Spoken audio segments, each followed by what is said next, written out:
You know what really grinds my gears? This girl right here beat Rachel Amber, aka one of the main motivations of why Chloe Price became who she became in the original Life is Strange, aka one of the most manipulating and most toxic acting behind characters I ever seen in my life, aka the girl who should be held accountable for sleeping with a 28-year-old drug dealer and a girl behind teacher. Oh, but she was 18 going on 19 at the time.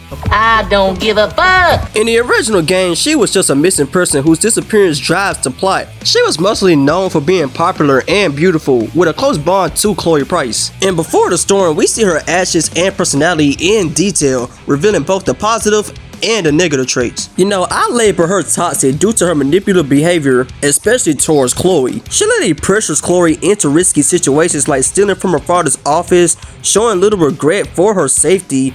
Rachel also lies and cheats, such as her secret relationships with Frank Bowers and Mr. Jefferson, betraying Chloe's trust. Her impulsiveness, like starting a forest fire in anger, and vindictive acts like drugging Victoria's tea. And for some reason, everyone just ignored that. Like, come on, man, ain't you gonna call the police or something? But anyway, that further contribute this view.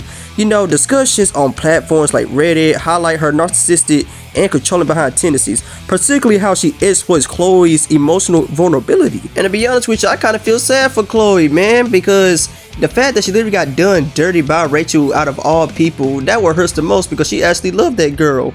But anyway, Rachel has positive traits such as being like somewhat ambitious, she's somewhat kind, and she always standing up for her friends, you know what I'm saying?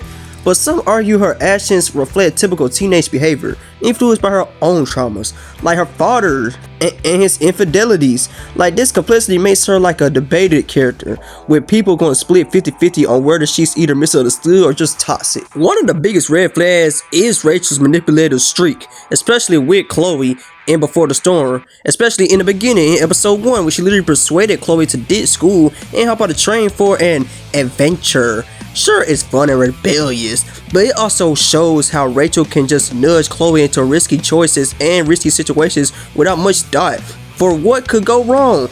Another moment when Rachel gets Chloe to sneak into her dad's office to steal something.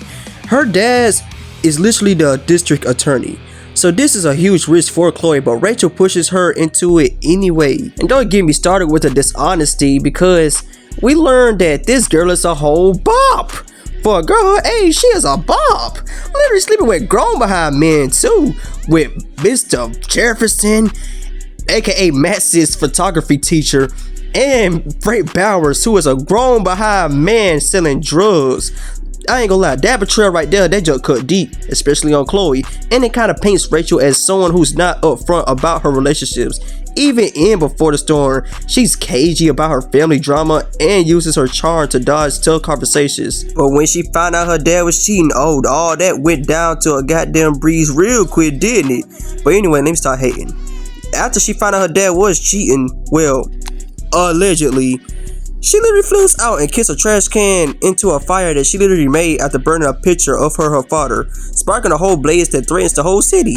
Yeah, she was upset, but that's an extreme reaction that puts Chloe and others in danger. That girl was screaming like she was Shiva from Mortal Kombat. But anyway, there's also an optional moment where you can just drug Victoria's tea.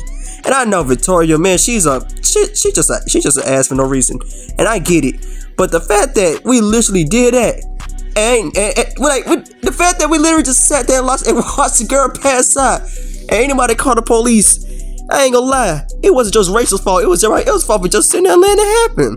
You know, these reckless moves show a lack of care for the fallout, and that's why some see her as toxic for real.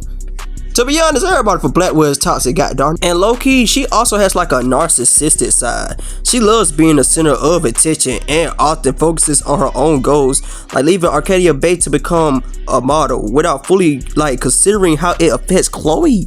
Like, just went up to the girls like, let's get out of this place. And Chloe just went right along with it. Like, dang, girl, you really gonna let that girl manipulate you that easy? Like, darn, I understand you lost your dad and everything, but Jesus.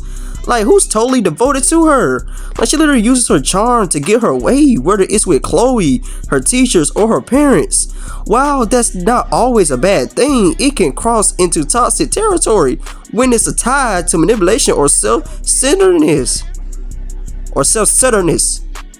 however you pronounce it. Now, not everybody agrees Rachel is toxic, and that's worth exploring. You know, some people argue that her actions actually make sense given her struggles, like her dad's alleged affair or the pressure to be perfect. You know, that forest fire, that was a breakdown, not a calculated move on Rachel's side.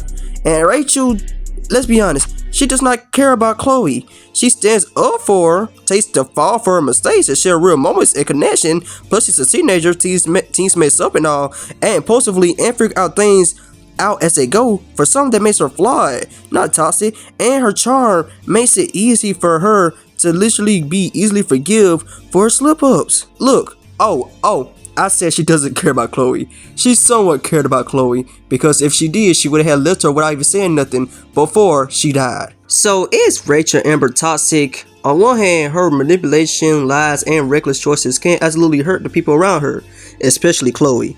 On the other, her complexity, her pain, her care, her charisma, you know, it makes her more than just low-key like a villain. Maybe she's both toxic in impact, but human in terms of intent. That's what makes her such a fascinating character to dissect though. Anyway, that's all.